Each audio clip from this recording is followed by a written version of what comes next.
Hi friends, எல்லாருக்கும் வணக்கம். எல்லாரும் எப்படி இருக்கீங்க? நாங்களும் இங்கே ரொம்ப நல்லா இருக்கோம். என்னோட சேனலை சப்ஸ்கிரைப் பண்ண எல்லாருக்குமே ரொம்ப ரொம்ப நன்றி. இப்போ தான் என்னோட சேனலை ஃபஸ்ட் டைம் பார்க்குறீங்கன்னா மறக்காமல் சப்ஸ்கிரைப் பண்ணிக்கோங்க. இது போன வாரம் எடுத்த வ்ளாகுங்க. அந்த அன்னைக்கு ஃப்ரைடே பாப்பாவுக்கும் தம்பிக்கும் ஸ்கூலில் வின்டர் ஈவெண்ட் ஒன்று ஆர்கனைஸ் பண்ணியிருந்தாங்க, கிறிஸ்மஸ் வரப்போகுதுன்னு சொல்லிட்டு. ஸோ பாப்பாவையும் தம்பியும் அன்னைக்கு ஸ்கூல் இருந்துச்சு அவங்களுக்கு. ஸோ ஸ்கூலுக்கு அனுப்பிச்சி விட்டுட்டு வந்துட்டு கொஞ்சம் நாமெல்லாம் ரெடி ஆகலாம் அப்படின்னு சொல்லிட்டு அவங்களோட ட்ரெஸ் எல்லாம் கொஞ்சம் எடுத்து வச்சுட்டு இருந்தேன். ட்ரெஸ் கோடிங் எப்படின்னா பிளாக் அண்ட் ஒயிட் இருக்கிற மாதிரி, தம்பிக்கு எக்ஸ்ட்ரா ஒரு ரெட் கலர் ஷர்ட் மாதிரி அவங்க ட்ரெஸ் கோடு கொடுத்துருந்தாங்க. நாங்கள் என்ன பண்ணோம், வீக்கெண்டில் ஷாப்பிங் போகலான்னு பிளான் இருந்துச்சு. ஏன்னா 1 வீக் முன்னாடி இருந்தே இந்த ட்ரெஸ் கோடு தான் சொல்லி ஃபஸ்ட்டே சொல்லிட்டாங்க. ஸோ நாங்கள் முதல் நாள் தான் போய் எடுத்துகிட்டே வந்தோங்க. ஸோ அந்த டேகெல்லாம் பிரிச்சுட்டு எடுத்து வச்சுட்டேன். அவங்க கொஞ்சம் இயர்லியாகவே வந்துடுவாங்க ஸ்கூல்லேருந்து. அவங்க வந்துட்டு மறுபடியும் நாங்கள் எல்லோரும் ரெடியாகி போகிற மாதிரி இருந்துச்சு. ஸோ அவங்க வர்றக்குள்ளே நாங்களாம் ரெடி ஆகணும்னு சொல்லிட்டு அன்றைக்கி ஹேர் பேக் தாங்க யூஸ் பண்ணியிருந்தேன். நைட்டே ஒரு வெந்தயமும் அதுக்கப்புறம் பச்சை பயிரும் நான் ஊற வச்சுருந்தேன். என்னோடய ஃபேவரட் ஹேர் பேக்குன்னே சொல்லலாம் இது. ஸோ நல்லா மையாக அரைச்சிட்டு இந்த மாதிரி ஃபில்ட்ரு பண்ணி எடுத்துட்டேன். எந்த ஹேர் பேக்குமே போட எனக்கு யோசனை இல்லைன்னா திடீர்னு இந்த ஹேர் பேக் தாங்க நான் சூஸ் பண்ணுவேன். கடைசியாக இது கூட நான் எக்கு தாங்க சேர்த்துக்கிட்டேன். ஒரு எக் மட்டும் சேர்த்துட்டேன் என்னோடய ஹேர் லென்த்துக்கு தகுந்த மாதிரி. இது கூட இன்னொன்று என்ன நான் யூஸ் பண்ணுவேன்னா, ரோஸ்மெரியும் நான் சேர்த்துக்குவேன். அதுவுமே சேர்த்துனா ரொம்ப வாசனையாக இருக்கும் ஹேருக்குமே ரொம்ப ஸ்ட்ரென்த்தாக இருக்கும் ரோஸ்மெரி சேர்த்தும்போது. ஸோ மேக்ஸிமம் இந்த ஹேர் பேக் இல்லைன்னா அதுதான் நான் யூஸ் பண்ணிக்குவேன். வீக்லி ட்வைஸாவது நான் ஹேர் பேக் யூஸ் பண்ணிடுவேன். ஏன்னா இந்தியாவிலேருந்து இங்கே வந்ததுக்கப்புறமே தண்ணி சுத்தமாகவே சேரலைங்க. சப்பை தண்ணியாக இருந்ததுனால எனக்கு சுத்தமாக சேரவே இல்லை.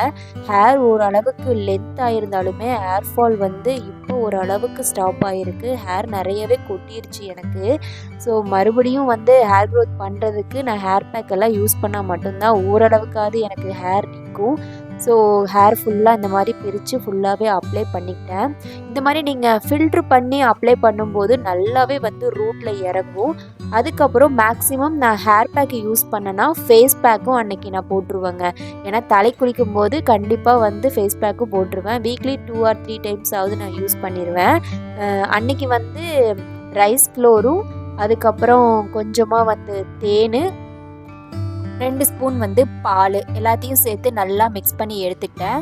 ஃபஸ்ட்டு ஃபேஸ் வாஷ் பண்ணுறதுக்கு நான் ஐஸ் வாட்டர் தான் யூஸ் பண்ணிக்குவேங்க. ஐஸ் வாட்டர் வச்சு நல்லா வாஷ் பண்ணிவிட்டு நான் அந்த ஃபேஸ் பேக்கை ஃபுல்லாக ஃபேஸில் அப்ளை பண்ணிக்குவேன். ஒன்று இந்த ஃபேஸ் பேக் யூஸ் பண்ணுவேன், இல்லைன்னா பால், மஞ்சத்தூள், அதுக்கப்புறம் தேன், இந்த 3ஐயும் மிக்ஸ் பண்ணி அது ஒரு டைம் ஃபேஸில் போடுவேன். ஸோ இந்த 2 ஃபேஸ் பேக் தான் நான் ஆல்டர்னேட்டிவாக யூஸ் பண்ணிக்குவேங்க. ஸோ இன்ஸ்டண்ட்டாக ஃபேஸ் நல்லா ப்ரைட்டாக இருக்கும். அதுக்கப்புறம் ஃபேஸ் டேன் ஆச்சுன்னா இந்த ஃபேஸ் பேக் யூஸ் பண்ணும்போது நல்லாவே கம்மி பண்ணும். ஸோ நீங்கள் கண்டிப்பாக இந்த ஃபேஸ் பேக் யூஸ் பண்ணி பாருங்கள். இன்ஸ்டண்ட்டாக நம்ம ரெடி பண்ணிக்கலாம். நல்லா ஒரு 10 to 15 மினிட்ஸ் நல்லா ட்ரை ஆனதுக்கப்புறமா ஃபேஸ் வாஷ் பண்ணிக்கலாங்க. அதுக்கப்புறம் பாப்பாவும் தம்பியும் ஸ்கூல்லேருந்து வந்துட்டாங்க. அவங்க 2 பேர்த்தையும் சாப்பாடு ஊட்டி ரெடி பண்ணி விட்டுட்டேன். தம்பிக்கு அந்த ஷர்ட்டை நான் அந்த கோட் மாதிரி போட்டு விட்டுருந்தேன். அவங்களுக்கு ஹேர் ஸ்டைல் பாப்பாவுக்கு இந்த ரெட்டை குடிமை போட்டு விடுற மாதிரி சொல்லியிருந்தாங்க. ஸோ அதுவும் போட்டு விட்டுட்டேன். எனக்கு ஒன்றே ஒன்று கிடைக்கலைங்க. ஸ்பெக் மட்டும் 2 பேத்துக்குமே கிடைக்கல. நாங்களும் ஷாப் ஃபுல்லாக தேடி பார்த்தோம். ஸோ அது மிஸ் ஆகிடுச்சு. நாங்கள் இருக்கிற ஏரியா ஸ்கூல் ஏரியானால கிட்டத்தட்ட ஒரு 3 ஸ்கூல் இருக்குது. நாங்கள் கிளம்புறப்பவே அவ்வளோ டிராஃபிக்காக இருந்துச்சு. ஏன்னா மற்ற கிளாஸ்க்கெல்லாம் அதுதான் ஸ்கூல் விடுற டைமு. ஸோ பிக்கப் பண்ணுறதுக்கு பேரண்ட்ஸ் இந்த மாதிரி கார் டிரைவில் போய் தான் பிக்கப் பண்ணிக்குவாங்க ஒன் பை ஒன்னாக. ஃபுல்லாக டிராஃபிக்காக தான் இருந்துச்சு நாங்கள் போகும்போது. அதனால தான் பாப்பாவுக்கும் தம்பிக்கும் கொஞ்சம் சீக்கிரமாகவே விட்டுட்டாங்க. நாங்கள் பார்க் பண்ணிவிட்டு உள்ளே நடந்து போகவே கொஞ்சம் தூரம் இருந்தது. ஸோ முன்னாடியே நாங்கள் பார்க் பண்ணிவிட்டு நாங்கள் நடந்தே போயிட்டோம். கரெக்டாக அப்போ தான் எல்லா பேரண்ட்ஸுமே உள்ளே வந்திருந்தாங்க. எங்களுக்கு ஒரு டேக் மாதிரி கொடுத்துருந்தாங்க அந்தந்த கிட்ஸோட பேரண்ட்ஸுக்கு. ஃபஸ்ட் டைம் ஒரு பேரண்ட்ஸாக நாங்கள் இந்த ஈவெண்ட்டுக்கு போனது ரொம்பவே ஹாப்பியாக இருந்துச்சு. ஏன்னா இப்போ தான் நாம் ஸ்கூலு காலேஜு முடித்த மாதிரி இருந்துச்சு. ஆனால் இப்போ நாம வந்து ஒரு பேரண்ட்ஸா அங்க உட்காரும்போது ரொம்பவே ஹாப்பியா இருந்துச்சு.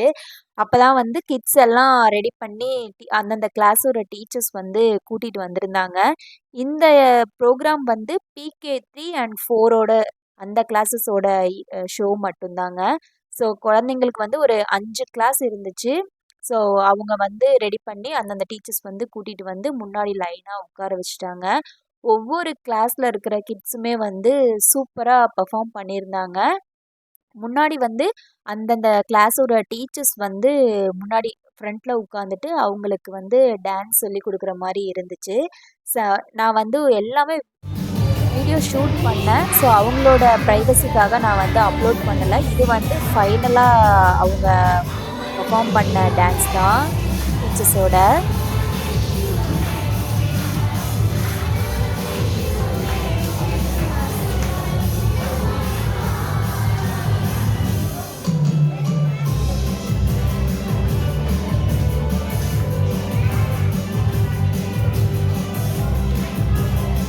ஒவ்வொரு குழந்தைங்களுமே வந்து அந்தந்த டான்ஸுக்கு பெர்ஃபார்மன்ஸுக்கு தகுந்த மாதிரி ட்ரெஸ் பண்ணிட்டு வந்திருந்தாங்க. எல்லாருமே வந்து சூப்பரா ஆடியிருந்தாங்க. அந்த வயசுக்கு தகுந்த ஸ்டெப்ஸ் எல்லாம் குடுத்துருந்தாங்க. சூப்பரா விளையாண்டு டான்ஸ் பண்ணியிருந்தாங்க.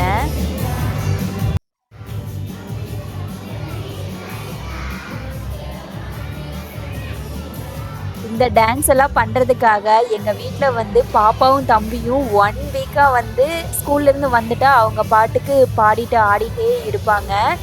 நாங்க யாராச்சும் பார்த்தோன்னா என்ன பண்ணுவாங்க, அவங்க பாட்டுக்கு ஓடிருவாங்க சிரிச்சுட்டு. அதனால வந்து நாங்க அவங்க டான்ஸ் பண்ணாலோ, இல்ல ஏதாச்சும் ரைம்ஸ் பாடிட்டு இருந்தாலோ, நாங்க வந்து கண்டுக்காம இருக்கிற மாரி கவனிச்சுட்டு இருப்போம். இது வந்து நெக்ஸ்ட்டு சாட்டர்டே எடுத்ததுங்க. ஈவ்னிங் போல வந்து மேக்ஸிமம் பாப்பாவும், தம்பியும் ஸ்கூலுக்கு போற டைம்லயே என்னோட வாக்கிங் முடிச்சுருவேன்.